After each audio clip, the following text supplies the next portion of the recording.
तो इस कहानी की शुरुआत हुई थी जीहोन से, एक हारा हुआ इंसान जिसके पास पैसे ना होने की वजह से उसकी फैमिली तक ने उसे छोड़ दिया था। जीहोन के पास अब अपनी बीमार मॉम के इलाज करवाने तक के पैसे नहीं थे। सर से पांव तक वो कर्ज में डूबा हुआ था। ऐसी सिचुएशन में जब उसके पास कोई रास्ता नहीं था, किसी ने उसे डेथ गेम खेलने का मशवरा दिया। लगभग 500 लोग ये डेथ गेम खेलने आए हुए थे।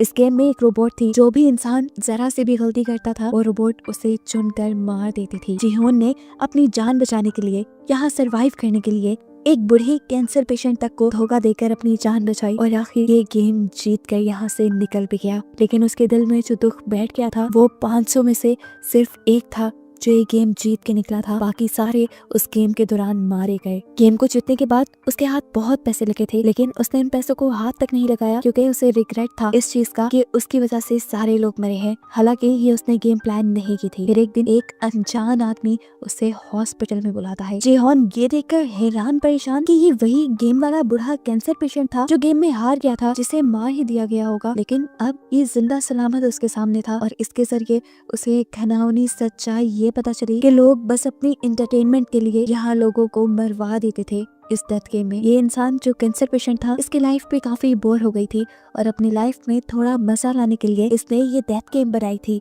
जीहोन को उस बूढ़े आदमी की बेरहमी पर बहुत गुस्सा आया और उसने ठान लिया कि वो इस गेम को बंद करवा कर रहेगा। इसके बाद हम मिले जुनहो से, एक पुलिस ऑफिसर जिसका भाई भाग चुका था पुलिस से कुछ फ्रॉड करके। अपने भाई को ढूंढते हुए जुनहो को उसके रूम से एक गेम वाला कार्ड मिला था। इन्वेस्टिगेशन करते हुए जुनहो जीहोन तक पहुंचा और उसे पता चला कि वो गेम में जाने वाला है और उसका पीछा करते हुए वो भी किसी तरह गेम में घुस गया। वो गेम में पार्टिसिपेट नहीं करने आया था, इसीलिए उसने गेम के गार्ड्स में से एक गार्ड को मारकर उसका हुलिया ले लिया। वहाँ गेम में जाकर उसे इस गेम में होने वाले जुल्म का पता चला और उसने इस गेम के खिलाफ ही बहुत सारे सबूत इकट्ठे किए और इस आइलैंड से भागने में कामयाब भी हो गया। उसने सबूत सारे सेंड भी किए थे पुलिस को, लेकिन आइलैंड में सिग्नल न होने की वजह से जुनहो की कोई भी चीज पुलिस को रिसीव नहीं हुई। उस पे जुल्म ये कि जुनहो पकड़ा भी गया फ्रंटमैन के हाथों। फ्रंटमैन वो आदमी है जो इस गेम को खिलाता है और यहाँ हमें ये देखकर हैरानी हुई कि जुनहो का भाई ही असल में फ्रंटमैन था। उसने जुनहो को गोली मारने से पहले अपना चेहरा दिखाया और जुनहो को गोली मार दी, जिसके बाद उन्हें लगा कि जुनहो मर गया है और उन्होंने उठाकर जुनहो को पानी में फेंक दिया। और यहाँ पहले सीजन का रिकैप खत्म होता है।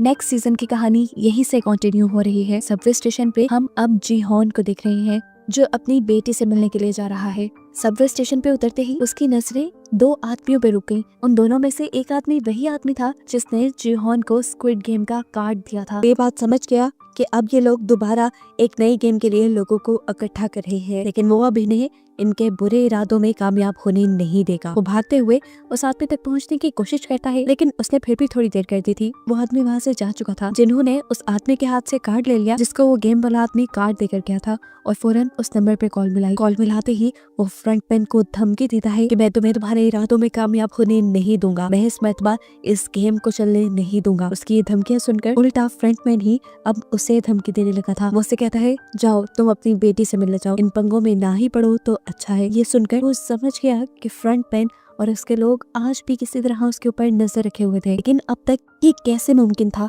वो समझ गया कि जरूर उसकी बॉडी में कोई ट्रैकर लगा हुआ है। फौरन वॉशरूम में जाकर वो ट्रैकर अपनी बॉडी में ढूंढने लग जाता और उसे कान के नीचे अपनी बॉडी में लगा ट्रैकर मिल भी जाता है, जिसे उसने एक कटर से कट करके निकाल दिया। सीन कट होकर यहाँ हमने जुनहो को देखा जिसे लास्ट सीजन में फ्रंटमैन यानी उसके अपने ही भाई ने पानी में गिरा दिया था। पता चला कि उसे पानी से एक फिशरमैन ने रेस्क्यू कर लिया था और अब वो हॉस्पिटल में एडमिट था। काफी दिन गुजरने के बाद जुनहो को इस टाइम होश आया है। दूसरी तरफ जीहोन जिसने अपनी बॉडी से ट्रैकर निकाला है, ट्रैकर निकालने के बाद वो अंडरग्राउंड हो गया ताकि स्क्विड गेम वाले उसे ट्रैक न कर पाए, जिसके बाद लगभग 2 माह का वक्त सीजन में गुजार दिया गया और हमें जिन्हो को दिखाया गया जो अभी तक अपने भाई को ढूंढ रहा है और ट्रैफिक पुलिस में है। अपने भाई को ढूंढने के साथ साथ उसका दूसरा मिशन स्क्विड गेम को बंद करने का भी बन गया था, क्योंकि उसने भी देखा था कि कैसे स्क्विड गेम में बेदर्दी से लोगों को मार दिया जाता था। वो जब ये केस अपने सीनियर से डिस्कस करने लगा तो किसी ने उसकी बात नहीं मानी, क्योंकि जब जिन्हो ने उस गेम के बारे में सारे सबूत इन लोगों को उस आइलैंड से सेंड किए थे तो वो इन लोगों तक पहुंच ही नहीं पाए थे और ऐसे सबने मान लिया था कि जिन्हो झूठ बोल रहा है। सीन कट होकर हमें जीहोन को दिखाया गया जिसे अब फ्रंटमैन ने ट्रैक कर लिया था। फ्रंटमैन उसका दरवाजा नॉक करता है। डरते हुए जब जीहोन ने दरवाजा खोला तो फ्रंटमैन 2 कटे हुए सर उसके सामने लेके आया, जिनकी आंखें एकदम से खुल गई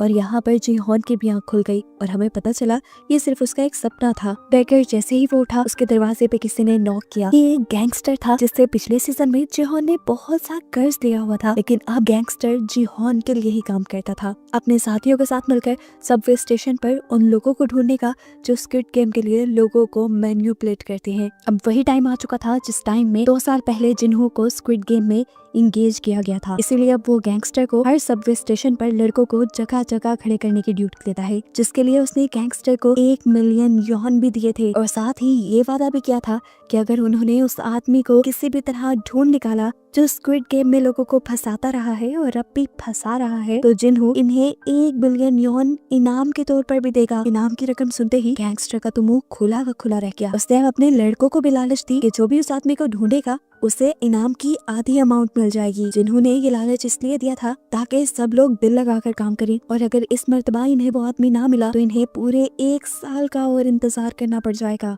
और इस 1 साल में उस गेम के जरिए बहुत से लोगों की मौत भी हो जाएगी। दूसरी तरफ जिन्हों भी स्क्विड गेम वाला आइलैंड ढूंढने की कोशिश में है। ये काम वो उसी फिशरमैन के साथ मिलकर कर रहा है जिसने उसकी जान बचाई थी। जहाँ से जिन्हों उस फिशरमैन को मिला था ये लोग उसके आसपास के सब आइलैंड देख चुके थे और अभी तक स्क्विड गेम वाले आइलैंड तक नहीं पहुँच पाए थे। सीन कट होकर हमें गैंगस्टर को दिखाया जाता है जो अपनी एक नई टीम को ट्रेनिंग दे रहा है। उसने सबको बताया कि उन लोगों को सबवे स्टेशन पे एक ऐसे आदमी को ढूंढना है जो सूट पैंट पहने हुए होगा, हाथ में उसका पैसे से भरा ब्रीफकेस होगा और वो सबके साथ दार्जी गेम खेलेगा और उसके बाद उन्हें एक कार्ड देकर जाएगा। सब अपने काम पर लग जाते हैं और काफी दिन के सब्र के बाद 2 आदमियों को आखिर वो बंदा मिल भी जाता है। सबवे स्टेशन पर ही 2 लोगों के साथ दार्जी गेम खेलते हुए वो उसके लोकेशन अपने बॉस गैंगस्टर के साथ जिन्हों को भी भेज देते हैं और खुद भी उसका पीछा करना शुरू कर देते हैं, जो अब एक कन्वीनियंट स्टोर पर जाकर बहुत सारे ब्रेड्स और लकी ड्रॉ कार्ड्स खरीद कर भीख मांगने वाले लोगों के पास गया है। इन भीख मांगने वाले लोगों के सामने उसने 2 चॉइसेस रखी, एक ब्रेड और एक लकी ड्रॉ की। तकरीबन सभी लोगों ने लकी ड्रॉ चूज किया लेकिन कोई भी नहीं जीत पाया, जिसके बाद इस आदमी ने सारे ब्रेड जमीन पर रखकर उसके ऊपर चलने लग गया और लोगों से कहा ये खाना मैंने नहीं बल्कि तुमने वेस्ट किया है, तुम सबको पैसे जीतने की लालच थी। यह आदमी इस तरह सब लोगों का माइंड तैयार कर रहा था और जज कर रहा था कि कितने लोग लालची हैं ताकि अगली मर्तबा वो इन्हें गेम में फंसा सके। खैर दिखाया जाता है कि जीहॉन के लोग जहाँ पर भी उसके पीछे हैं और वो उसकी ये नई लोकेशन जीहॉन को सेंड कर देते हैं। जीहॉन यहाँ आने के लिए तेजी से गाड़ी चला रहा होता है तो उसे पता नहीं चलता वो एक सिग्नल तोड़ देता है और ऐसे ट्रैफिक पुलिस उसे रोक लेती है। इस टाइम ट्रैफिक पुलिस जिन्हों ही था और उसने नोटिस किया कि जीहॉन का रवैया कुछ अजीब सा है। चालान कटने पे उसने माफी नहीं मांगी, वो चिल्लाया नहीं बल्कि चालान देकर आगे बढ़ने की कोशिश की जैसे वो बहुत ही ज्यादा जल्दी में हो या कोई जुर्म करके भाग रहा हो। इसीलिए उसने जीहॉन की गाड़ी के नंबर से उसकी इंफॉर्मेशन निकाली तो उसे जीहॉन का नाम जाना पहचाना लगा और उसे याद आया कि जीहॉन को फॉलो करते हुए ही तो वो पिछली मर्तबा स्क्विड गेम के अंदर पहुंचा था। यहीं से अब जिन्हों ने जीहॉन के घर का एड्रेस भी ले लिया। सीन कट होकर दिखाया गया कि वो दोनों आदमी जिससे स्क्विड गेम वाला बंदा मिल गया था वो जीहॉन के आने से पहले ही उसको पकड़ने का फैसला करते हैं और डिसाइड करते हैं कि इनाम की रकम वो आधी आधी कर लेंगे। जब वो दोनों उस आदमी को मारने के लिए उसके करीब गए तो उसे आदमी का शिकार हो गए। जीहॉन जब तक यहाँ पहुँचा तो उसे सिर्फ सड़क पे लगा खून दिखाई दिया और वो समझ गया कि वो दोनों उसके लोग उस जालिम आदमी के हाथों मारे गए। ऊपर से देखने को मिला कि वो आदमी जीहॉन पर नजर रख रहा था। जीहॉन के जाने के बाद जब वो कमरे में आया तो पता चला कि उसने जीहॉन के आदमियों को अब बंदी बनाया हुआ है। वो इनके साथ भी डेथ गेम खेलता है क्योंकि उसे भी डेथ गेम खेलने में मजा आता था। गेम तो बच्चों वाली थी, स्टोन पेपर सीजर, पर उसने शर्त रखी थी जो हारा वो मारा जाएगा। ऐसे ही जब उनका एक साथी हारता है तो यह आदमी उसे गोली मार कर खत्म कर देता है और फिर दूसरे आदमी से जिन्हों का एड्रेस पूछता है। जिन्हों का एड्रेस पता चलते ही वो उस आदमी को छोड़कर वहाँ से चला गया। यहाँ शाम में जिन्हों जब अपने घर पहुँचा तो वो आदमी उससे पहले ही उसके घर में छुपा बैठा था। वो जीहॉन को यहाँ मार भी सकता था लेकिन जैसा हमने पहले देखा कि उसे डेथ गेम पसंद है, वो अब जीहॉन के साथ डेथ गेम खेलने का फैसला करता है। गेम खेलने से पहले उसने जीहॉन को बताया कि मैं पहले स्क्विड गेम में डेड बॉडीज को उठाने का काम करता था लेकिन वो बहुत बोरिंग था, मुझे लोगों को खुद मारना पसंद था, इसीलिए मैंने फ्रंटमैन से अपनी जॉब चेंज करने की रिक्वेस्ट की। इसके बदले फ्रंटमैन ने पता है मुझे क्या टास्क दिया, उसने मुझे मेरे ही डैड को मारने को कहा और मैंने गन उठाकर मार दिया, जिसके बाद फ्रंटमैन ने मुझे ये गन दी और अब मैं किसी को भी मार सकता हूँ। जीहॉन उसकी बातों पे ज्यादा ध्यान दिए बगैर उससे कहता है बस मुझे फ्रंटमैन का एड्रेस दो, जिससे वो मिलकर इस गेम को बंद करने का प्लान रखता है। लेकिन ये बात सुनकर वो आदमी हंसने लगा और बोला ठीक है एक गेम खेलते हैं। ये तुम्हारे सामने एक गन है और इसमें सिर्फ एक ही बुलेट है, 5 नॉट्स इसके खाली है। बारी बारी एक दूसरे को शूट करते हैं, जो हारा वो मारा जाएगा और अगर मैं हारा तो तुम्हें मेरी पॉकेट से फ्रंटमैन का ड्रेस मिल जाएगा। जिहोन बिना डरे गेम को शुरू करते हुए उस गन को उठा चुका था क्योंकि मरने का डर तो उसने स्क्विड गेम ने खत्म ही कर दिया था। बारी बारी उन्होंने अपने ऊपर शूट किया और चौथी बारी पर जब वो आदमी अपने ऊपर गन पॉइंट करता है तो इस मर्तबा वो खुद को शूट कर चुका है। वो खुद ही अपनी जाल में फंसकर मारा गया। जिहोन जीत गया और अब जिहोन को उसकी पॉकेट से फ्रंटमैन का एड्रेस भी मिल गया। इससे पहले कि अभी वो इस एड्रेस का कुछ कहता, उसकी खराब किस्मत जिन्हू जो कि एक पुलिसमैन है जिसे दोपहर गाड़ी चलाते हुए उसके ऊपर शक हुआ था, वो उसके घर का पता चलाते हुए उसके घर तक पहुंच गया और घर पहुंचते ही उसे गन शूट होने की आवाज सुनाई दी, जिससे उसका शक सच में बदल गया कि जिहोन एक क्रिमिनल है। फौरन वो दरवाजा तोड़कर अंदर आया। जिहोन को एक किलर समझकर वो इसी टाइम उसका इनकाउंटर ही करने वाला था कि ठीक वक्त पर आकर उसे किसी आदमी ने रोक लिया। ये वही लड़का था जिसके साथ गेम खेलने के बाद ये स्क्विड गेम वाला मरा हुआ आदमी उसे अपने अड्डे पर बांध आया था। किस्मत अच्छी थी, वो बच बचाकर वहाँ से निकल आया जिहोन को सारी सच्चाई बताने के लिए। लेकिन जब तक यहाँ पहुंचा, यहाँ का तो सारा माहौल ही बदल गया था। उसने जिहोन की जान जिन्हू से बचाई और फिर जिन्हू को सारी सच्चाई बताई डेथ गेम वाली कि कैसे इस मरे हुए आदमी ने उनके साथ भी डेथ गेम खेली और उसके एक साथी को, उसके बॉस को मार दिया।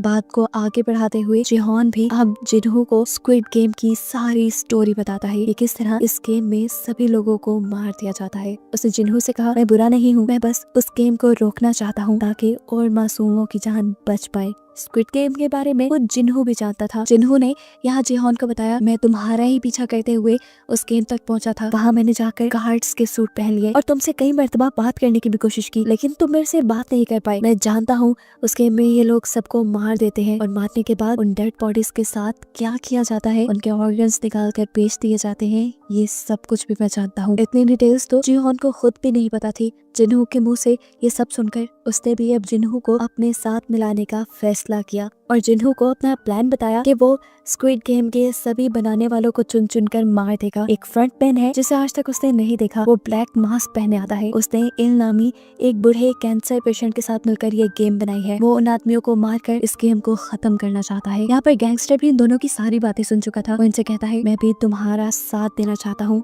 मैं उनसे बदला लेना चाहता हूँ अपने उस मासूम साथी का जो मेरा राइट हैंड था, और अब मैं पैसों के लिए नहीं बल्कि हक के लिए तुम्हारा साथ दूंगा। ये सुनकर जिहोन को भी अच्छा लगा और वो इन दोनों को अपने एक रूम में ले गया जहाँ बहुत सारे पैसे थे। ये पैसे वो स्क्विड गेम से ही जीत कर आया था और अब इन पैसों को वो स्क्विड गेम को बंद करने के लिए ही इस्तेमाल करेगा। जिहोन इन लोगों को दिखाता है कि उसने ब्लैक मार्केट से बहुत सारी गन्स भी परचेज की हुई थी और एक सीक्रेट जगह भी बनाई हुई थी उसने जहां वो अपनी ट्रेनिंग करता था। लेकिन इतना सब काफी नहीं था, उसे लड़ाई के लिए काफी सारे और लोगों की भी जरूरत थी। जिहोन अब जिन्हू को अपनी पुलिस वाली जॉब पे छोड़ने को कहता है ताकि ये लोग अपना मिशन अच्छे से कंप्लीट कर पाए। सीन कट होकर अब हमें एक न्यू कैरेक्टर नियोल को दिखाया जाता है। ये एक गरीब लड़की है और उसकी जॉब है होटल में बनी कॉस्ट्यूम पहनकर बच्चों को खुश करने की। उसके पास रहने को कोई घर भी नहीं, वो इसी होटल की बेसमेंट में रहती है। इसी जॉब में नियोल के साथ एक छोटी बच्ची बहुत ज्यादा अटैच हो गई है जो रोज यहाँ पे विजिट किया करती थी। लेकिन अफसोस की बात है कि उस बच्ची को बोन मैरो कैंसर है और बोन मैरो ट्रांसप्लांट करवाने के लिए उसके डैड के पास ज्यादा पैसे नहीं और अब वो बच्ची मरने वाली है। एक दिन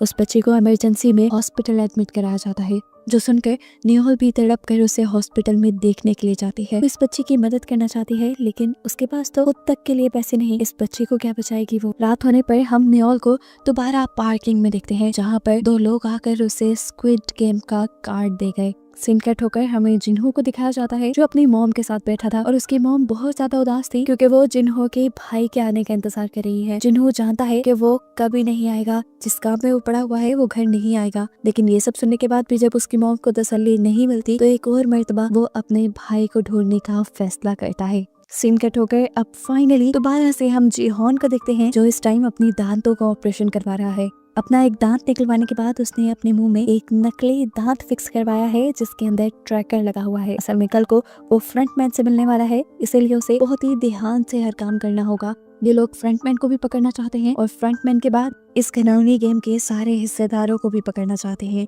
पता चला है कि वो गैंगस्टर जो इनके ग्रुप में है वो अपने लिंक से बड़े बड़े कमांडोज को इनके ग्रुप में शामिल कर चुका है। इन कमांडोज के लिए कुछ भी सही गलत नहीं, ये लोग पैसे के लिए सब काम करते हैं। यहाँ हमें पता चला कि न्यूयॉर्क को भी वो स्क्विड गेम वाले लेके जा रहे थे। न्यूयॉर्क उनके साथ चली जाती है, लेकिन देखने को मिला कि उसे गेमर के तौर पे नहीं बल्कि सिक्योरिटी गार्ड के तौर पे हायर किया गया था। अब जिन्हों फाइनली जिहोन को लेकर उस एड्रेस पे आ गया है जो उस आदमी की जेब से इन्हें फ्रंटमैन का मिला था। ये एक क्लब का एड्रेस था। जिन्हों अंदर जाने से मना कर देता है क्योंकि उस आइलैंड पर फ्रंटमैन ने जिन्हों को देख लिया था और अंदर जाने पे वो पहचाना भी जा सकता है और इनका मिशन फेल भी हो सकता है। इन दोनों ने अब जिन्हों को छोड़कर अंदर जाने का फैसला किया कि लोग जैसे ही अंदर गए तो बाहर जिन्हों ने नोटिस किया कि 2 गार्ड्स जो कि स्क्विड गेम वाले यूनिफॉर्म पहने हुए हैं वो इस पार्टी के अंदर गए हैं और इससे वो समझ गया कि अभी तक फ्रंटमैन अंदर नहीं आया, शायद ये दोनों अंदर की सिक्योरिटी चेक करने के लिए आए हैं। अब यही बात कि फ्रंटमैन अंदर नहीं है जिन्हों अपने साथियों को बताना चाहता था, लेकिन अंदर जाने पर उसने देखा कि जिहोन को फ्रंटमैन के लोग दूसरे दरवाजे से कहीं ले जा चुके हैं। जिहोन के मुंह में लगे ट्रैकर की मदद से इन लोगों ने उस गाड़ी को ट्रैक कर लिया जिसके अंदर वो लोग जिहोन को ले गए थे। जिन्हों और उसके बाकी साथी उस गाड़ी का पीछा करने लगे और सही वक्त देखकर वो उस गाड़ी पर हमला करके वहां से फ्रंटमैन को किडनैप करना चाहते थे, लेकिन फ्रंटमैन तो उस गाड़ी में था ही नहीं। इस गाड़ी में लगे हुए एक डिवाइस की मदद से फ्रंटमैन जिहोन से बातें कर रहा था और ट्रैकर में आने वाली आवाजों से जिन्हों और उसके लोगों को लग रहा था कि फ्रंटमैन उसी गाड़ी में है। ये बात वो ठीक तरह से अपने साथियों को बता भी नहीं पाया कि गाड़ी के अंदर फ्रंटमैन नहीं है। वो कॉल के जरिए ही फ्रंटमैन से बात करते हुए उसे किसी तरह मनाने की कोशिश करता है कि तुम इस गेम को बंद कर दो, मासूमों की जानें लेना बंद करो।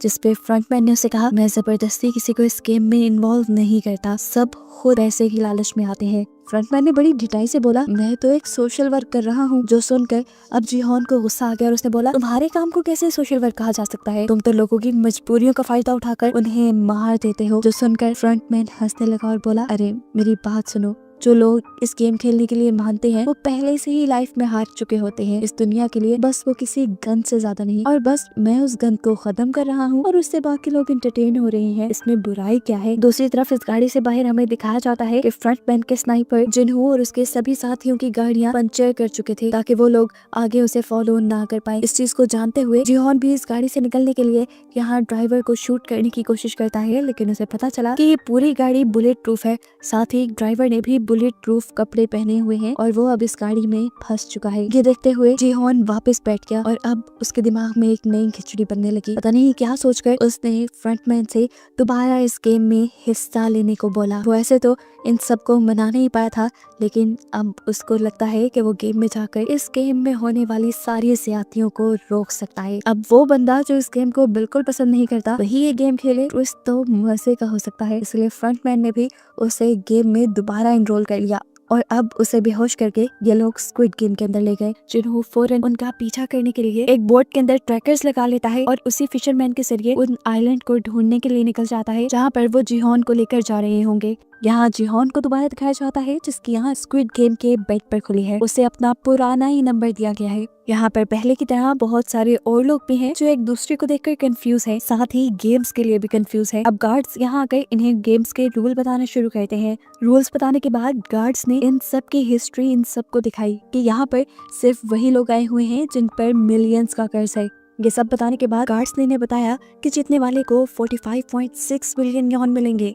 इस गेम के पूरे 6 राउंड होंगे, एक दिन में 1 राउंड खेला जाएगा और हर गेम के बाद वोटिंग भी होगी क्या इन्होंने ये गेम कंटिन्यू रखना है या नहीं। और अगर ये लोग गेम बंद करने का डिसाइड करते हैं तो सभी प्लेयर्स को जीते हुए पैसे डिवाइड करके दे दिए जाएंगे। ये एक नया रूल था। जिहोन जान गया कि ये उसी की वजह से डाला गया है। आगे बढ़कर सबने कॉन्ट्रैक्ट साइन कर लिया। जिहोन ने देखा तकरीबन सभी रूल्स पुराने थे, बस कुछ एक आध नए थे। इसके बाद यहाँ एक एक करके सभी प्लेयर के पिक्चर्स ली गई। इस गेम को खेलने यहाँ पर कोरिया का एक फेमस रैपर भी आया हुआ था जिसे देखकर सब हैरान थे। उसके साथ पिक्चर भी बनवाना चाहते थे। उसने सबसे वादा किया कि यहाँ से बाहर जाते ही वो सबको एक एक पिक्चर देगा। यहाँ देखने को मिला कि जिहोन का एक दोस्त भी यहाँ आया हुआ था और ये लोग तकरीबन 3 साल बाद मिल रहे थे। जिहोन के गायब होने की वजह से उसका एक दोस्त उससे बहुत ज्यादा नाराज था। तब जिहोन उसे कहता है, मैं बाहर जाकर तुम्हें सब सच बता दूंगा, तुम इस जगह गलत आ गए हो, तुम्हें नहीं आना चाहिए था और अब अगर तुम्हें अपनी जान प्यारी है तो जिस तरह मैं कहूँ तुम्हें उस तरह ही करना है। अब गेम भी शुरू होने वाली थी सभी लोग बाहर ग्राउंड पे आ गए। ये पुराना ही ग्राउंड था। जिहोन समझ गया कि ये गेम भी पुराने वाली ही है। सीन कट होकर अब हमें जिन्हो को दिखाया गया जो जिहोन का ट्रैकर ट्रैक करते हुए आइलैंड तक पहुंच भी गया है, लेकिन यहाँ उन्हें कोई ऐसी फैसिलिटी नहीं मिली जिसमें गेम खेली जा रही हो। ट्रैकर को ट्रैक करते हुए ये लोग एक फिशरमैन तक पहुंचे और देखा गया कि जिहोन का ट्रैकर यहाँ चारे में पड़ा था। ये देखते हुए उन्होंने फिशरमैन को ही मारना शुरू कर दिया और उससे इन्वेस्टिगेट करने लगे इस ट्रैकर के बारे में। तब फिशरमैन ने जवाब दिया कि मुझे तो ये चारा फ्री मिला था। वहाँ गेम के अंदर भी जिहोन परेशान था कि जिन्हो और उसकी टीम इन सबको रेस्क्यू करने के लिए क्यों नहीं पहुंची, कहीं उसके ट्रैकर में तो कुछ गड़बड़ नहीं। कैमरे से छुपते हुए वो अपने मुंह से जब अपना टूटा हुआ दांत निकालता है तो ये देखकर हैरान रह जाता है कि उसमें ट्रैकर ही नहीं था और गेम वालों ने गेम में आने से पहले उसका ट्रैकर वाला दांत निकाल दिया। और वो समझ गया कि अब वो बहुत बड़ी मुसीबत में है। किसी को तो क्या बचाना, वो खुद भी इस गेम से नहीं निकल सकता। फिर भी वो सबकी जान बचाने का इरादा तो रखता था, इसीलिए उसने सबसे कहा कि इस गेम को आप लोग वैसे ही खेलेंगे जैसा मैं कहूँगा, वरना आप लोग मारे जाएंगे। अब गेम भी स्टार्ट हो चुकी थी। जिहोन सबको अपने एक्सपीरियंस से गाइड करते हुए उस वक्त में आगे लेकर जा रहा था जब डॉल का मुंह पीछे होता था। सभी लोग जिहोन की बात मान रहे थे, लेकिन बहुत से लोगों को यकीन नहीं था कि जिहोन सच बोल रहा है। ऐसे ही वो रैपर अपने सामने वाली लड़की के कान के नीचे मक्खी देखकर उसे उड़ाने को कहता है। वो लड़की पीछे मुड़कर उसे देख के हंसने लग जाती है। उसके मुड़ने की मूवमेंट डॉल ने डिटेक्ट कर ली थी और स्नाइपर से उसके सर पे शूट करके उसे मरवा दिया। इससे सब लोग एकदम से बौखलाकर भागने लगे। हालांकि जिहोन उन्हें मना भी कर रहा था। फिर जो हिला वो मारा गया। अब सबको यकीन आ जाता है कि जिहोन की बात मानना ठीक है। जिहोन अब सबको लाइन में आगे बढ़ने को कहता है, जिससे डॉल बहुत कम इनकी मूवमेंट को डिटेक्ट कर पा रही थी। सब पैनिक भी थे। इसी पैनिक कंडीशन को कंट्रोल करने के लिए रैपर अपनी ड्रग ले लेता है और मदहोश होकर बहुत सारे अपने सामने वाले लोगों को धक्का दे देता है। इसी वजह से इन लोगों को स्नाइपर गोलियां मार देते हैं और ये सभी मारे जाते हैं। जिसके बाद डॉल के पीछे मुंह करते ही ये सब रेसिंग लाइन की तरफ भागते हैं। बहुत सारे लोगों ने तो लाइन क्रॉस कर ली, लेकिन यहाँ एक आदमी ने जिहोन से मदद मांगी, जिसे यहाँ के लोगों ने मारने के लिए उसके पाँव पे गोली मारी थी, मगर वो बच गया था। कैट नामी एक प्लेयर और जिहोन उसे सहारा देकर उसे बचाकर लाइन के दूसरी पार तो ले आते हैं, लेकिन उसकी बुरी किस्मत के एक स्नाइपर ने उसके सर पे शूट करते हुए उसे मार डाला और ये स्नाइपर नियोल ही थी। उसकी इस हरकत से सारे गार्ड्स को भी गुस्सा आया था। यहाँ पे कोई भी गार्ड सर पे गोली नहीं मारता था। सर पे गोली मारने से लोगों की बॉडी के ऑर्गन्स जल्दी डैमेज हो जाते थे, जिनको इन स्क्विड गेम वालों ने बेचना होता था। नेक्स्ट सीन में जिन्हो को दिखाया जाता है जो अब परेशान है कि वो जिहोन को कहाँ ढूंढे। ये बात वो समझ गया था कि यहाँ करीबी किसी भी आइलैंड पे स्क्विड गेम वाली फैसिलिटी नहीं होगी, क्योंकि यहाँ गेम वालों ने उसे खुद भेजा था। फिलहाल ये लोग यहाँ से वापस आने का प्लान करते हैं क्योंकि इस समुद्र में तूफान भी आने वाला है। फिर सीन कट होकर हमें दोबारा सारे प्लेयर्स को दिखाया जाता है। सारे प्लेयर्स बहुत ज्यादा घबराए हुए थे गेम में होने वाली मौत से। अब जैसे ही गार्ड्स इनके रूम में आते हैं, सब और भी ज्यादा डर जाते हैं और इनसे माफी मांगते हैं और कहते हैं प्लीज हमारी जान बख्श दो। लेकिन गार्ड्स उन्हें गेम के नए रूल बताने आए थे। गार्ड्स ने बताया कि 500 में से इस गेम के बाद सिर्फ 365 लोग बचे हैं। वो सबको ऊपर मनी बॉक्स में देखने को कहता है, जहाँ पे बहुत सारे पैसे गिरे थे। गार्ड बताते हैं कि अभी वोटिंग होगी और अगर सब लोग यहाँ से जाने का फैसला करेंगे तो ये पैसे सभी लोगों में डिवाइड हो जाएंगे। अब गार्ड्स ने इनकी जीती हुई अमाउंट उन्हें बताई। अगर वो अमाउंट सब में डिवाइड होती तो ये पैसे एक एक इंसान को बहुत कम मिलते और सभी लोगों का कर्जा उससे ज्यादा था। इसीलिए बहुत से लोगों ने गेम कंटिन्यू करने का डिसाइड किया। सबका फैसला बदलते देखकर जिहोन सबको समझाता है, अगर यहाँ रहे तो वैसे भी मारे जाएंगे, लालच नहीं करो, यहाँ से जाने के लिए वोट दो। जिहोन की ये बात सुनते हुए इन सब के पीछे बैठी हुई एक तांत्रिक जो कि एक प्लेयर भी थी, वो बोलती है कि हमारी मौत जहाँ लिखी होगी वहीं पर आएगी, मौत से ना डरो। ये बात सुनने के बाद सभी लोगों ने वोटिंग स्टार्ट कर दी। जिहोन सबसे पहले आगे बढ़ा और उसने गेम रोकने के लिए वोट किया। एक एक करके लोग आगे बढ़े और बहुत से लोग गेम को ना रोकने के लिए भी वोट कर रहे थे और ये देखकर जिहोन की जान निकल रही थी। आखिर की वोटिंग टाई हो गई। आधे लोगों ने यहाँ से निकलने का और आधे लोगों ने यहाँ रुकने का फैसला किया। अब बस एक इंसान ऐसा था जिसके वोट पे ये सारा रिजल्ट था और वो था नंबर 1। अब नंबर 1 प्लेयर आगे आया और उसने यहाँ गेम में रुकने का फैसला किया और सिर्फ एक बंदे की वजह से ये गेम कंटिन्यू हो गई। हमें देखने को मिला ये बंदा कोई और नहीं बल्कि इन्हू है, फ्रंटमैन, जो कि खुद यहाँ पर प्लेयर बन के अब आ चुका है। अब इसके बाद हमें मरे हुए लोगों के कॉफिन दिखाए जाते हैं, जिनमें से कुछ पर क्रॉस के निशान बने थे, जिसका मतलब था कि उन लोगों के इन्हें ऑर्गन्स निकालने हैं। और 2 आदमी जब ये काम कर रहे थे तब उनको सिर्फ एक ही डेड बॉडी के ऑर्गन्स ठीक मिले और उन्होंने अंदाजा लगाया कि एक सिक्योरिटी गार्ड जानबूझकर सर पे गोली मार रहा है, जिससे ऑर्गन जल्दी फेल हो जाते हैं। ऐसे उनका ये कारोबार तो बंद हो जाता, इसीलिए वो फौरन इस चीज की खबर फ्रंटमैन को देते हैं। अब सीन कट होकर हमें सभी प्लेयर्स को दिखाया जाता है, जिनमें जीहॉन तो बहुत ज्यादा परेशान है क्योंकि वो जानता है इस गेम में जो भी पार्ट लेता है वो मर जाता है। इसी सब के दौरान इन्हू बाकी सभी प्लेयर्स को लेकर उसके पास आया और उसने जीहॉन से कहा, देखो तुम पहले भी इस गेम में आ चुके हो, तुम एक्सपीरियंस्ड हो, तुम हमारी मदद कर सकते हो जिससे हम लोगों की जान भी बच जाए और हमें पैसे भी मिल जाएं। ये सुनने के बाद जीहॉन उन्हें बताता है कि पिछली मर्तबा हमने दूसरी गेम डलजूना गेम खेली थी, जिसमें शुगर कैंडी के अंदर से हमने शेप्स निकालनी थी। ट्रायंगल सबसे इजी शेप थी और अम्ब्रेला सबसे ज्यादा हार्ड। ये सुनकर इन्हू बोला, जिसने अम्ब्रेला चुना होगा वो तो सबसे बड़ा बेवकूफ होगा। उसकी ये बात सुनकर जीहॉन को याद आया कि पिछले सीजन में जीहॉन ने ही अम्ब्रेला चुना था। खैर सारा क्राउड यहाँ से चला गया और अकेले में इन्होंने जीहॉन से सवाल किया, तुम दोबारा इधर क्यों आए हो, तुम्हारे पास तो बहुत पैसा है। जीहॉन दुखी हुआ और बोला, वो पैसा मेरा नहीं बल्कि मरे हुए लोगों का था और ऐसे ही अब भी जो हम पैसे जीतेंगे वो भी मरे हुए लोगों के होंगे। इन्हों से कहता है, तुम ज्यादा नहीं सोचो। उसकी ये बात सुनकर जीहॉन उसी पे भड़क गया और बोला, तुम चाहते तो इस गेम को रोक सकते थे, तुमने ये गेम क्यों नहीं रोकी। इन्होंने जवाब दिया, क्योंकि यहाँ पे बहुत से लोग गेम खेल कर पैसे कमाना चाहते हैं, सबका कर्ज उन पैसों से ज्यादा था जो हमने कल जीते थे। उनकी ये बहस खत्म करवाते हुए जीहॉन का दोस्त उससे कहता है, अच्छा ठीक है, अब हमें एक नई स्ट्रेटेजी प्लान करनी चाहिए अगली गेम्स के लिए ताकि हम ज्यादा लोगों की जान बचा सकें। दूसरी तरफ हम देखते हैं कि एक और जगह बहस चल रही थी। यहाँ पे एक जैक नाम का यूट्यूबर था, साथ ही साथ वो डिजिटल करेंसी को भी डील करता था और उसके इस काम में बहुत से लोगों की इन्वेस्टमेंट थी, जिसमें वो रैपर थॉमस भी था। लेकिन डाउनफॉल आने की वजह से सारे के सारे पैसे डूब गए, इसीलिए वो ये गेम खेलने आया हुआ था। थॉमस और उसका दूसरा साथी उसे मारने लग जाते हैं, ये कहते हुए कि तुम्हें हमारे पैसे वापस देने पड़ेंगे।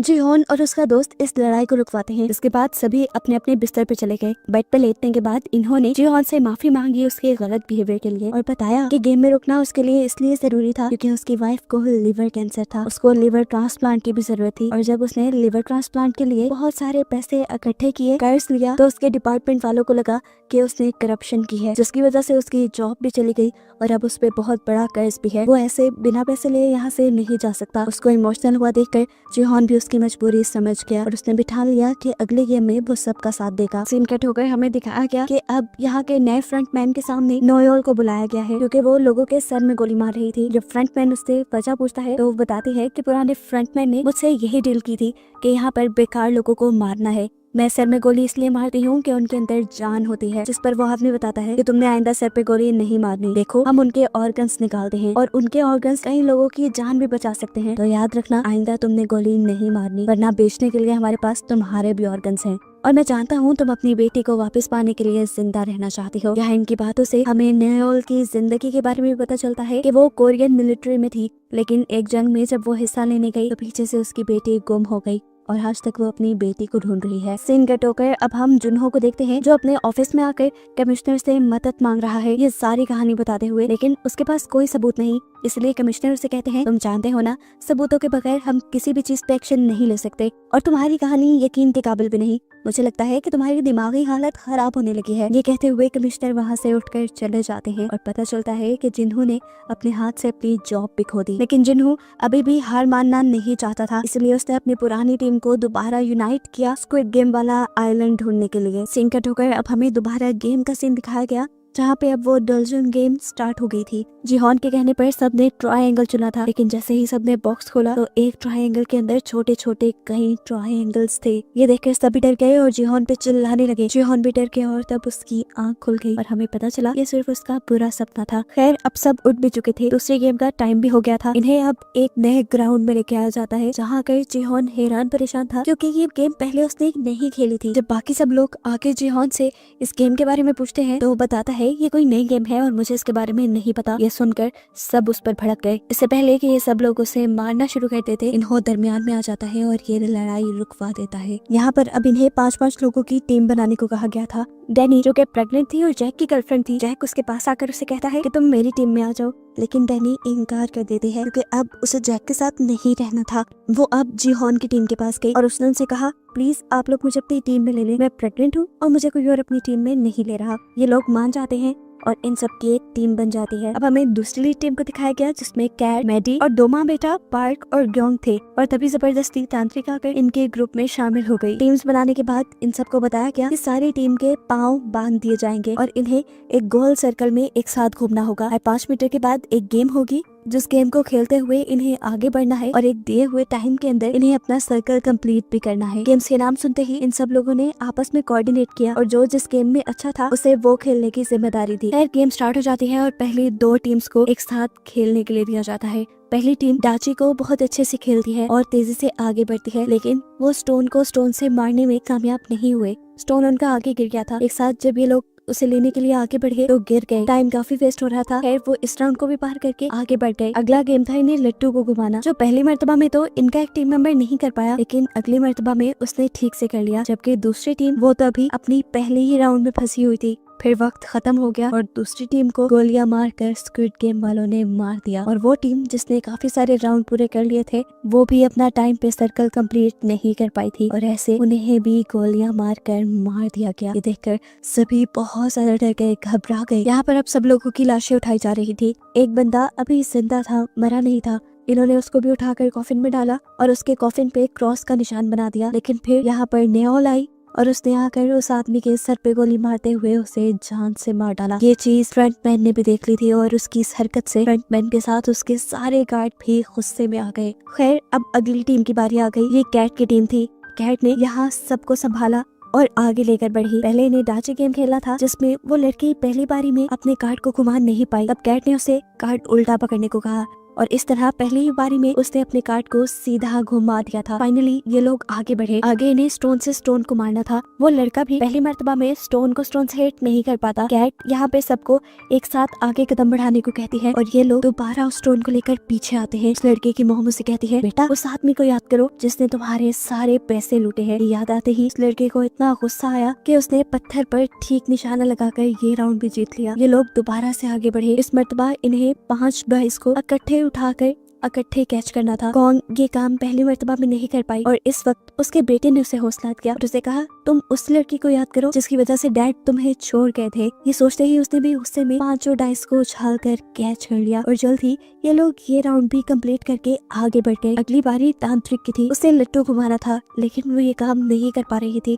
पहली मर्तबा दूसरी मर्तबा जब ये काम नहीं कर पाती तो वो रोने लग जाती है और कहती है, हम सब बस अब मर जाएंगे। उसका हौसला टूटते देखकर कैट उसे जोर जोर से थप्पड़ लगाती है और लट्टू उसकी आंखें करीब करते हुए कहती है, अगर तुमने ये नहीं किया तो मैं तुम्हें मार दूंगी। वो लड़की अब कैट से डर गई और उसने तेजी से लट्टू को बनाकर घुमाया और फाइनली ये लोग ये राउंड भी जीत गए। अगले राउंड में इन्हें पॉम पॉम को पाँव से उछालना था और ये काम करना था कैट ने सबका मुंह दूसरी तरफ करवाया और बड़ी ही आसानी से पॉम पॉम को 5 मरतबा उछाल कर ये लोग आगे बढ़े और फाइनली टाइम से पहले ही इन्होंने अपना पूरा सर्कल कंप्लीट कर लिया। उनकी इस जीत से सब लोग इस तरह खुश थे जैसे सब लोग जीत गए हों। लेकिन दूसरी वाली टीम जो वक्त पे अपना सर्कल कंप्लीट नहीं कर पाई, उन्हें गोलियों से भूनकर मार दिया गया। फिर इसी तरह गेम चलती रही। कोई टीम जीती तो कोई हारी और जो हारी उन्हें गोलियों से मार दिया गया। आखिरी बारी आई जिहोन की टीम की। उन्होंने अपनी साथ वाली टीम को भी ऑल द बेस्ट कहा और गेम स्टार्ट कर दी। पहला गेम डैनी ने खेला, दूसरा गेम जिहोन के दोस्त ने खेला, तीसरा गेम खेला उनके ग्रुप में आए हुए ली ने, जिसने पहली ही बारी में 5 डाइस को उठाकर अपने हाथ में कैच कर लिया था और उसने बताया कि वो इस गेम में एक्सपर्ट है क्योंकि वो अपनी बहनों के साथ ही खेलता रहा है।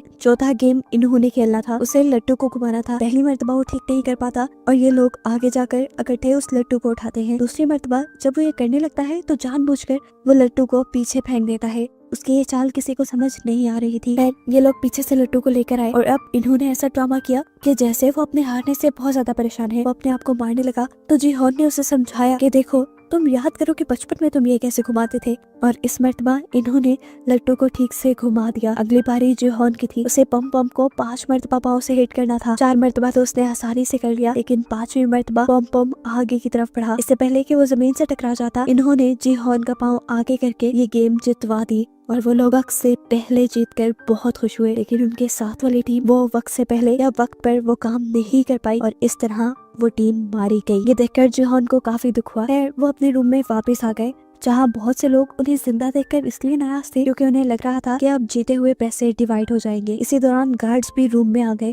गार्ड्स ने इन्हें इस गेम के जीतने वाली प्राइस इन्हें दिखाई और बताया कि इस मर्तबा 110 लोग मरे हैं और अब सिर्फ 255 लोग बाकी रह गए हैं, जिस लिहाज से हर जीतने वाले के पास अब 78 मिलियन युआन आ सकते हैं और अब दोबारा वोटिंग होगी। अगर लोग इस गेम को बंद करने के लिए वोट करेंगे तो ये पैसे सब में डिवाइड हो जाएंगे। बहुत से लोगों को ये पैसे बहुत कम लग रहे थे। जिहोन ने अपनी टीम को कहा कि तुम लोग गेम को बंद करने के लिए वोट करना, तुम लोग को जितने पैसे चाहिए मैं यहाँ से निकल कर तुम्हें दे दूंगा। जिहोन की बात उसकी टीम ने मान ली और सबसे पहले इन्होंने वोट किया गेम बंद करने के लिए। दूसरी बारी पार्क की थी। पार्क की मॉम गोंग ने उसे कहा कि तुम गेम बंद करने के लिए वोट करना, देखो हमारे दोनों के पैसे मिलाकर तुम्हारा कर्जा उतर जाएगा। लेकिन पार्क ने इस गेम को कंटिन्यू रखने का फैसला किया क्योंकि उसका कर्जा कहीं ज्यादा था और उसने अपनी मॉम को अपने कर्जे के बारे में नहीं बताया था। वोटिंग आगे बढ़ती रही। देखते ही देखते देखने को मिला कि बहुत सारे लोगों ने ये गेम कंटिन्यू रखने की बात की है। ये देखते हुए जिहोंग और इन्हू लोगों पर भड़कने लगे और बोले, इतने सारे लोगों के मरने के बावजूद भी आप लोगों को ये गेम कंटिन्यू रखनी है। तब एक अंकल बोले, तुम क्या जानो, हमारे ऊपर बहुत सारा कर्जा है, हमें पैसे लेकर ही यहाँ से निकलना है। ऐसे ही एक दूसरा लड़का बोला, मैं अगर बाहर गया तो वैसे भी मर जाऊंगा, तो बेहतर नहीं है कि यहाँ रहकर पैसे कमा लूं या फिर यहीं पर मर जाऊं। उनकी बातों का जिहोन के पास कोई जवाब नहीं था। वोटिंग खत्म हो गई। आखिरी वोट जिहोन को ही देना था। उसने गेम बंद करने के लिए तो वोट दिया, लेकिन उसके वोट का कोई फायदा नहीं था क्योंकि ज्यादा लोग इस गेम को कंटिन्यू रखना चाहते थे। वोटिंग खत्म होने के बाद पार्क ने देखा कि गोंग ने उसकी मॉम से नाराज है। उसने जाके अपनी मॉम को मनाना शुरू किया और बताया, मेरे ऊपर बहुत ज्यादा कर्ज है और जिन लोगों से मैंने वो कर्ज लिया है वो इतने खतरनाक है कि अगर मैंने उनके पैसे वापस ना किए तो वो मेरे सारे और कर्ज निकाल कर बेच देंगे। उसकी ये बात सुनकर गोंग ने उसे माफ कर दिया और यहाँ पार्क ने भी उसे प्रॉमिस किया कि अगले मरतबा मैं गेम को बंद करने के लिए ही वोट करूंगा। यहाँ हमने जिहोन के दोस्त जैंग को देखा। उसने भी इस गेम को कंटिन्यू रखने के लिए वोट किया था और उसकी इस हरकत से जिहोन बिल्कुल टूट चुका था। जिहोन ने अपनी टीम को वादा भी किया था कि वो उन्हें सारे पैसे दे देगा। तब जैंग ने उससे माफी मांगी और बोला, मैंने एक आदमी के बहुत सारे पैसे लुटाने हैं, मुझे यहाँ से पैसे लेकर ही जाना था, लेकिन मैं वादा करता हूँ कि अगली गेम के बाद मैं भी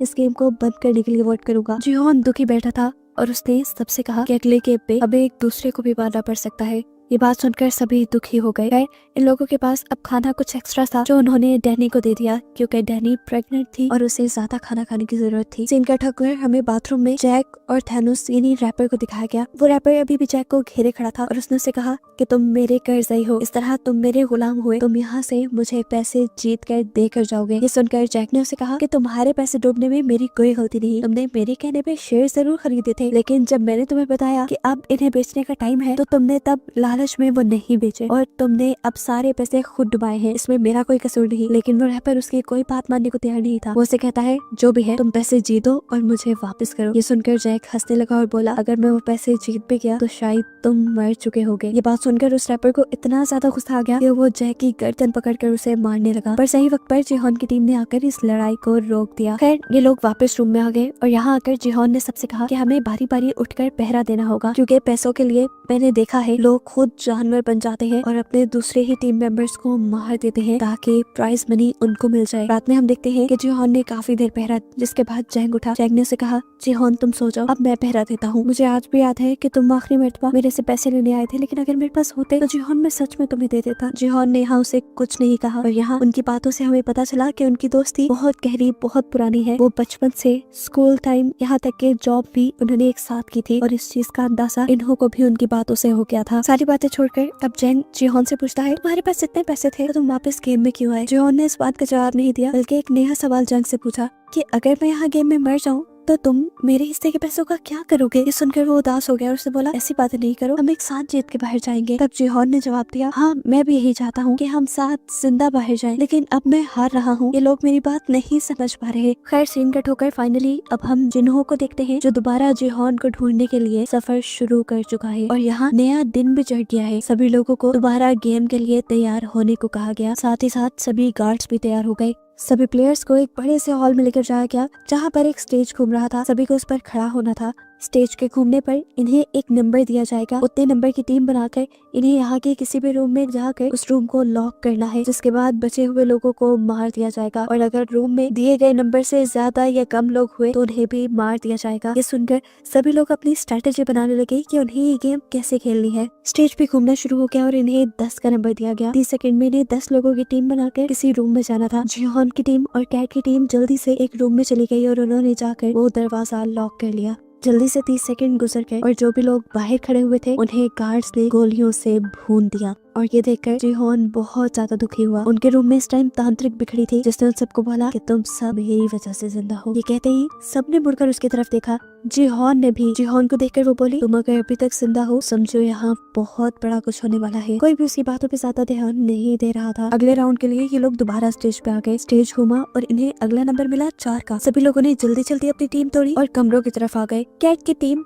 तांत्रिक को छोड़कर अपने रूम में बंद हो गई थी, जबकि जिहोन की टीम ने इन्हू को छोड़ दिया था और फिर उसके बाद पहले की तरह बचे कुछ लोगों को मार दिया गया। गार्ड्स ने देखा कि एक रूम में 3 लोग थे। गार्ड्स ने उनको भी पकड़कर मार डाला। ये लोग जब रूम से बाहर आए तो तांत्रिक अजीब सी नजरों से उन्हें देख रही थी, जबकि जिहोन और उसकी पूरी टीम इन्हू के लिए परेशान थे। लेकिन इन्हू सेटिस्फाई था। उसने कहा कि मैं लोगों से जल्दी दोस्ती कर लेता हूँ, इसलिए मैं बच गया। फाइनली अगला राउंड शुरू हुआ और इन सबको 3-3 का नंबर मिला। इन लोगों ने अपनी दोबारा टीम तोड़ी और आगे बढ़े। गोंग अपने बेटे पार्क के साथ आगे जाना चाहती थी, लेकिन 2 लड़कों ने जबरदस्ती पार्क को पकड़कर अपने रूम में ले गए और गोंग ये देखकर परेशान हुई कि उसके बेटे ने उसे छोड़ दिया। वो वही परेशान खड़ी थी कि ठीक वक्त पर जिहोन और इन्हू आए और उसे पकड़ते हुए एक रूम में ले गए। वहाँ बैठकर भी गोंग बहुत ज्यादा परेशान थी, क्योंकि उसके बेटे को उसकी बिल्कुल भी परवाह नहीं थी, चाहे उसकी मॉम मर भी जाए। उसके ये बात सुनकर जिहोन और इन्हू को भी दुख हुआ। ये लोग दोबारा अब रूम से बाहर आए, जहाँ पर पार्क भी इस चीज से दुखी था कि उसने अपनी मॉम को छोड़ दिया, लेकिन गोंग ने उसे गले लगाकर संभाल लिया। इधर कैट और मैडी भी गोंग से मिले, जिनको एक तीसरे बंदे ने मिलकर बचा लिया था और वो भी अब से इनकी टीम का मेंबर बन गया था। फिर अगला राउंड भी शुरू हो गया। इसमें तुम्हें नंबर मिला 6 का।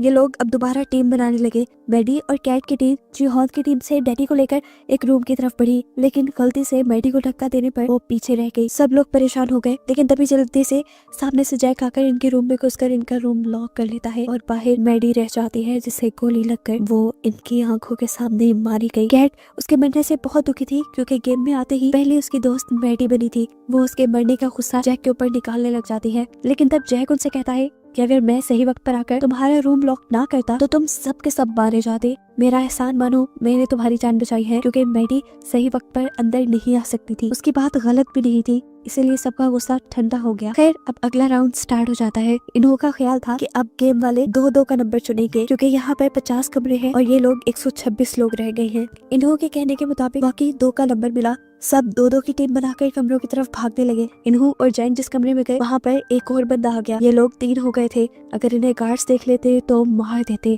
तब इन्होंने अपनी जान बचाने के लिए उस तीसरे आदमी की गर्दन पकड़कर उसे मार दिया, जो देखकर जैन भी घबरा गया। वो जान गया था कि इन्हू बहुत ज्यादा खतरनाक है। गेम अब खत्म हो चुकी थी। ये लोग वापस अपने रूम में आ गए, जबकि दिखाया गया कि मरे हुए लोगों को कॉफिन के अंदर डाला जा रहा था। जो लोग पूरी तरह मर चुके थे, जिनके ऑर्गन नहीं निकाले जा सकते थे, उनको जला दिया गया और बाकी लोगों के ऑर्गन्स निकाले गए। सीन कट होकर अब हमें जिन्हों को बोट पे दिखाया गया, जो ड्रोन की मदद से सही आइलैंड को ढूंढने की कोशिश कर रहे हैं। यहाँ पर फिशरमैन उससे कहता है कि अब हम बस उन आइलैंड्स को ढूंढेंगे जिनको हमने पहले नहीं ढूंढा। उसके बाद जिन्हों मान जाता है और ये लोग ड्रोन के जरिए एक ऐसे आइलैंड को देखते हैं जिसपे एक छोटा सा गेट था। जिन्हों समझ गया कि जरूर इस गेट के नीचे ही वो फैसिलिटी होगी। उसने फौरन अपने आदमियों को वहाँ भेजा और आदमियों ने जाकर जैसे ही वो कैबिन वहाँ खोला तो एक बहुत बड़ा ब्लास्ट हुआ, जिसमें उसकी बहुत सारी टीम मारी गई। इस चीज ने उसे बहुत बड़ा धचका दिया था। वो जान गया था कि ये सिस्टम सारा गेम वालों ने ही लगाया होगा, ताकि लोग डिस्ट्रैक्ट होकर मारे जाएं। सिगरेट लेकर दोबारा हमें गेम का सीन दिखाया जाता है,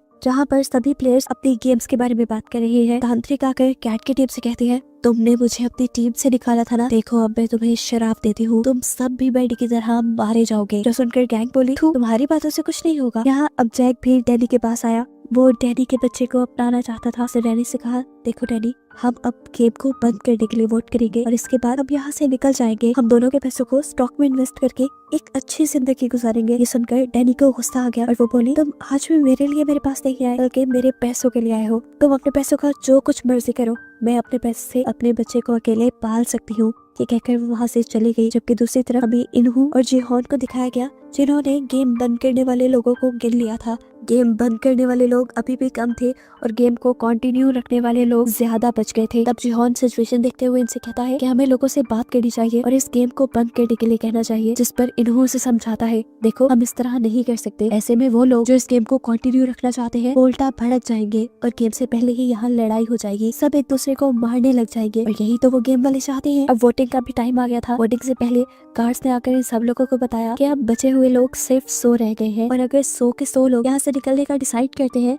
तो हर एक को 365 मिलियन यॉन मिलेंगे, जो सबके लिए तकरीबन काफी थे। वोटिंग स्टार्ट हो गई। इस पर वोटिंग काफी क्रिटिकल थी, क्योंकि जितने लोग यहाँ से निकलने के लिए वोट कर रहे थे, उतने ही लालची लोग ये गेम कंटिन्यू रखने के लिए भी वोट कर रहे थे। दिखाया गया कि तांत्रिक के कहने पर एक लड़की ने गेम को कंटिन्यू रखने का वोट दिया है, जिससे गेम को कंटिन्यू रखने वाले लोग ज्यादा हो गए हैं। लेकिन अच्छी बात थी कि अभी इन्हों का वोट बचा हुआ था। सभी उसे देखकर डर गए और सबसे ज्यादा डरा जैंग जो उसका कारनामा देख चुका था रूम में एक आदमी को मारने का। वो ये बात जीहोन को बताने लगा, लेकिन उससे पहले ही इन्होंने उनके हक में वोट देकर उसकी इस बात को काट दिया और सब लोग खुश हो गए। लेकिन अभी तो वोटिंग टाई हो गई थी, इस वोटिंग का कोई रिजल्ट नहीं निकला। तब गार्ड्स ने कहा कि अब वोटिंग सुबह को दोबारा होगी, सुबह तक के लिए कोई फैसला नहीं है। अब सभी लोग जिन्होंने ये गेम को खत्म करने के लिए वोट दिया था वो सभी परेशान बैठे थे कि पता नहीं सुबह क्या होगा। तब एक आदमी मशवरा देता है कि हम उनके किसी एक आदमी को बनाकर अपनी साइड कर लेते हैं। ये सुनते ही पार्क आगे बढ़ा और उसने बोला कि अगर तुम लोग इस गेम को कैंसिल करने को कहते हो तो मैं तुम सबको खाने की पार्टी दूंगा।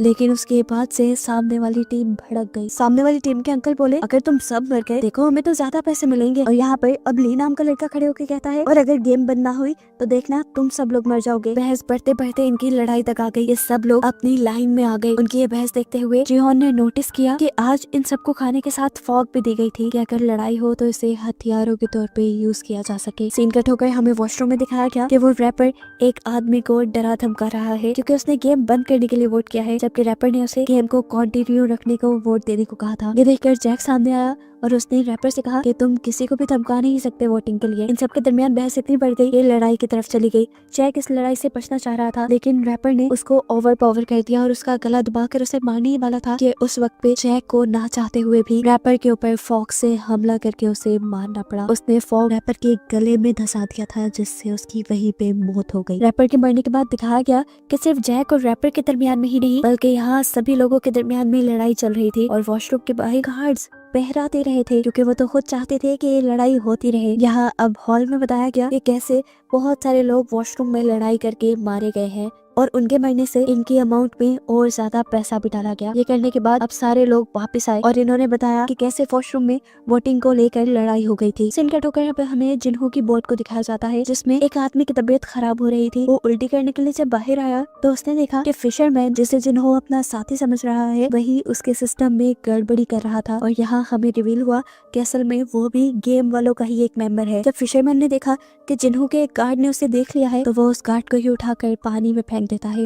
इतनी ही देर में जिन्हों भी शोर सुनकर बाहर आया तो ये फिशरमैन बहाना बनाने लगा, असल में यहाँ की सब चीजें खुली थी, मैं तो उसे देखने के लिए यहाँ आया हूँ। यहाँ एक फ्लैशबैक से हमें ये भी पता चला कि फ्रंटमैन यानी इन्होंने ही इस आदमी को यहाँ भेजा था उसके भाई यानी जिन्हों को उससे दूर रखने के लिए और साथ ही साथ जिन्हों का ख्याल भी रखने के लिए। यहाँ अब गेम में दिखाया जाता है कि ये लोग अपने अपने लोगों को गिन रहे हैं कि नए लोगों के मरने से वोटिंग पर कितना असर पड़ा है। गिनने पे पता चला कि गेम को कंटिन्यू रखने वाले 2 लोग मरे थे, जबकि जिहोन की टीम का एक बंदा मरा था। अगर सुबह वोटिंग होती तो ये लोग जीत जाते, लेकिन जिहोन जानता था कि वोटिंग अब ऐसे नहीं होगी, रात में ये लोग जरूर किसी ना किसी को मार डालेंगे। सीन कट होकर दूसरी तरफ हमें गार्ड्स को दिखाया गया जो इस टाइम अपने इलीगल बिजनेस में बिजी हैं। वो पानी के रास्ते ऑर्गन्स को यहाँ से लेकर निकल रही हैं ताकि ऑर्गन्स को अच्छे दामों में बेचा जा सके। यहाँ दिखाया गया कि कुछ गार्ड्स को ब्लैक मास्क ने तैयार करवाया क्योंकि यहाँ पर एक नई गेम चलने वाली है। ये गेम मर्डर की गेम है। इधर यही बात जिहोन ने भी सभी टीम मेंबर्स को बता दी कि जरूर गार्ड्स क्या ये लोग आज रात को हमें मारने की कोशिश करेंगे, ऐसा पहले भी हो चुका है। ये सुनकर सभी लोग घबरा गए। जिहोन अब इन सबसे कहता है कि अगर हम लोगों को अपनी जान बचानी है तो हमें गेम वाले मेंबर्स को ही मार देना चाहिए, लेकिन ये इतना आसान नहीं था।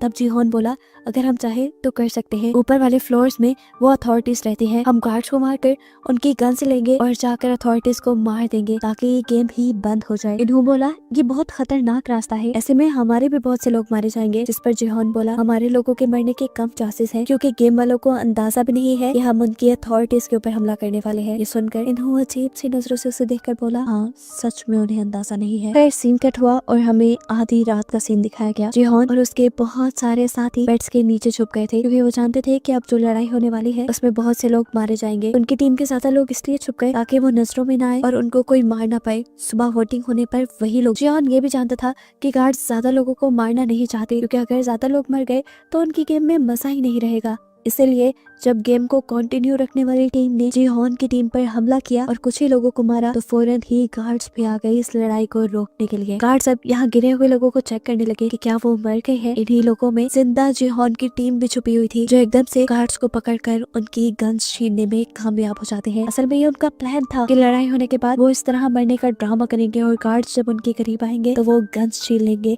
और इन्हीं गन्स से जाकर वो अथॉरिटीज पर हमला करेंगे। ये देखते हुए और भी गार्ड्स यहाँ आ गए अपने गार्ड्स को रेस्क्यू करने के लिए और लोगों को कंट्रोल में करने के लिए। जिहोन की जान बचाने के लिए इन्होंने ही अपने ही गार्ड्स की गन लेकर अपने ही गार्ड्स को मारना शुरू कर दिया, क्योंकि वो किसी को भी शक में नहीं डालना चाहता कि वो खुद अथॉरिटी है। ये चीज देखते हुए अब नए फ्रंटमैन ने सभी गार्ड्स को अपने कमरे में वापस बुला लिया। सभी यहाँ से बाहर निकलने लगे, लेकिन एक गार्ड के बाहर जाने से पहले ही वो दरवाजा बंद हो गया और गार्ड ने अपने आप को सरेंडर भी कर दिया इनके सामने। लेकिन तब जिहोन ने उस गार्ड को नहीं मारा। अब जिहोन का एक आदमी दूसरी टीम के लोगों को मारना चाहता था जिन्होंने उनकी टीम पर हमला किया था, लेकिन यहाँ जिहोन उसे रोक देता है और कहता है हम उन्हें नहीं मारेंगे। लेकिन वो आदमी बाजिद था कि हमें उन्हें मार देना चाहिए, वो पैसों के पीछे भागने वाले दरिंदे हैं। तब जिहोन बोला, देखो अगर हमने उन्हें मार दिया तो हम में और उनमें कोई फर्क नहीं रहेगा। वैसे भी हमने ये हथियार इन लोगों को मारने के लिए नहीं लिए, हमने ये हथियार लिए हैं उन लोगों को मारने के लिए जिन्होंने ये घिनौनी गेम बनाई है और जोर से चला रहे हैं। खैर अब जंग का टाइम शुरू हो चुका था, इन्हें आगे बढ़ना था। जैंग ने इन सबको समझाया, देखो हमें अभी लड़ना पड़ेगा, क्या पता इसके बाद हमें मौका मिले या ना मिले। बहुत से लोग आगे बढ़े। पार्क भी इस जंग में उनका साथ देना चाहता था, लेकिन गोंग ने उसे रोक लिया। बहुत से लोग अब जंग के लिए आगे बढ़े। इन्होंने गार्ड्स की गन्स ले ली और कैट ने उन सबको गन्स चलाना सिखाई, क्योंकि वो पहले मिलिट्री का मेंबर थी। यहाँ अब तैयार होने के बाद जिहोन ने उस गार्ड का मास्क उतारा और देखा कि वो तो एक छोटा सा बच्चा था। ये देखने के बाद अब उसने कहा कि चलो हमें अपने बॉस के पास लेकर चलो। ये गार्ड अब उनको रास्ता बताने लगा। जैसे ही ये लोग बाहर निकले तो बहुत सारे गार्ड्स ने इन्हें देखकर इनके ऊपर हमला शुरू कर दिया और इन्होंने भी जवाब में फायरिंग की और यहाँ पर जंग का एक बहुत ही जबरदस्त माहौल बन गया। बहुत सारे गार्ड्स जैसे इनकी गोलियों से मर रहे थे तो ये भी गार्ड्स की गोलियों से बच रहे थे। यहाँ पर कैट ने एक जबरदस्त काम किया, यहाँ के सारे सीसीटीवी कैमरास को गोलियां मार के तोड़ दिया, जिससे कोई उनके ऊपर नजर न रख पाए। फाइनली अब ये लोग कंट्रोल रूम तक पहुंच गए थे। गार्ड ने जिहोन को बताया कि इस कंट्रोल रूम को आप मेरे मास्क की मदद से खोल सकते हैं। उसने जैसे ही अपना मास्क जिहोन को दिया तो पीछे उसे फ्रंटमैन दिख गया और ये देखते ही उसकी जान निकल गई। फ्रंटमैन जो इस टाइम प्लेयर ही बना हुआ था इन्हो। इससे पहले कि ये लोग कंट्रोल रूम तक जाते, ऊपर से गार्ड्स ने दोबारा इनके ऊपर गोलियां बरसाना शुरू कर दी। ये लोग अब जवाब में गोलियां भी नहीं बरसा सकते थे क्योंकि इनकी मैगजीन्स खत्म हो गई थी। यहाँ जिहोन उस लड़के का मास्क लेकर कंट्रोल रूम को ओपन कर चुका था, जहां को लेकर वो आगे बढ़ा था और एक एक लम्हे की खबर वो सिक्योरिटी गार्ड्स के ही वॉकी टॉकी से इन्हों को दे रहा था। अंदर जाते ही जिहोन और जैंग ने वहाँ एक एक करके गार्ड्स को मारना शुरू कर दिया और आगे बढ़ने लगे। यहाँ के सीसीटीवी कैमरा से ब्लैक मास्क ने उन दोनों को अंदर आता देख लिया और उनको रोकने के लिए अपनी गार्ड्स की पूरी एक टीम भेजी। यहाँ दूसरी तरफ देखने को मिला कि अभी तक गार्ड्स उनके ऊपर गोलियां बरसा रहे हैं और इनकी एक एक गोली खत्म हो चुकी है। यहाँ पर जिहोन और जैंग के पास भी बहुत सारे लोग आ चुके थे, वो इन्हें ओवरपावर कर सकते थे, इसीलिए उसने फौरन इन्हों को अंदर आने को कहा। लेकिन इन्होंने बताया कि मेरे पास गोलियां नहीं है। उसने कहा जाओ पहले कमरे से मैगजीन्स लेकर आओ गार्ड्स के पास जो एक्स्ट्रा होती हैं। जिहोन के कहने पर अब उसे ये काम करना पड़ा। अब इन्हों के आने में तो देर थी, जिहोन को बचाव के लिए दोबारा गोलियों की जरूरत थी। तब जैंग ने उसे कवर दिया, वो ऊपर से गार्ड्स को मारता रहा और जितने गार्ड्स को इन लोगों ने यहाँ मारा था जिहोन उनके पास जाकर उनके मैगजीन ले आया। यहाँ देखने को मिला कि ली वापस हॉल में आ चुका था। उसने यहाँ पर मौजूद गार्ड्स की मैगजीन इकट्ठी करना शुरू कर दी और पार्क ने भी इस काम में उसकी मदद की। दूसरी तरफ हमें दिखाया गया जब इन्हों को ये फील हुआ कि जिहोन दोबारा कहीं से मैगजीन लेकर उनके गार्ड्स को मारता जा रहा है, तो सिचुएशन खराब देखकर वो जिहोन के पास आया और जिहोन को डिस्ट्रैक्ट करने के लिए वो बोला, मैंने बाहर एक नक्शा देखा था, मुझे लगता है कि कंट्रोल रूम तक जाने का पीछे से भी एक रास्ता है, मैं वहाँ जाकर तुम्हें कवर देता हूँ, तुम वहाँ से कंट्रोल रूम तक जाओ। जिहोन उसकी बात मान गया और उसके बहकावे में आते हुए उसे अपनी आखिरी मैगजीन भी जिहोन ने दे दी। यहाँ दिखाया गया कि ली जैसे ही वहाँ से बाहर निकला मैगजीन्स को ऊपर ले जाने के लिए, तो गोलियों की आवाज ने उसे बुरी तरह डरा दिया। वॉकी टॉकी से कैट उसे ऊपर की तरफ बुला रही थी, लेकिन वो वॉकी टॉकी को अब नीचे फेंक देता है क्योंकि ऊपर जाने का उसके अंदर हौसला नहीं। ये सुनकर कैट उसे गालियां देती है और खुद मैगजीन्स लेने के लिए नीचे आने का फैसला करती है। अब दोबारा हमें इन्हों को दिखाया गया जो पीछे रास्ते में तो चला गया था, लेकिन अब उसे एक नया कवर लेना था। उसने वॉकी टॉकी से ऐसे एक्टिंग करके जिहोन को मैसेज दिया कि जैसे वो गार्ड के हमले में घायल हो गया हो। उसने यहाँ पर एक जख्मी आदमी की आवाज भी जिहोन को सुनाई, जिससे जिहोन को सच में लगा कि वो बहुत ज्यादा जख्मी है और फिर इन्होंने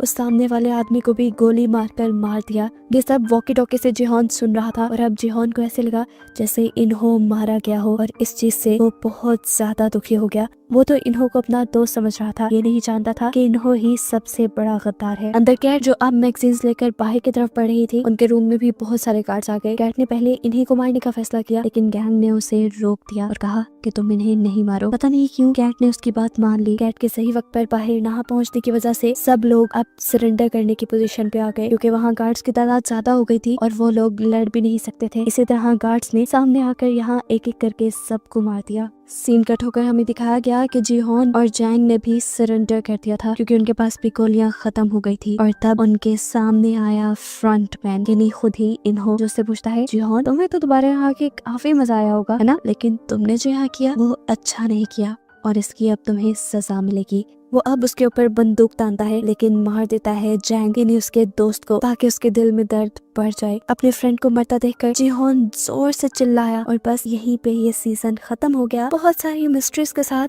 कि आखिर यहाँ जीता कौन, यहाँ के पैसे किसको मिलेंगे और जिन्हों इन लोगों को ढूंढ भी पाएगा या नहीं, ये सब देखने को मिलेगा हमें नेक्स्ट सीजन में।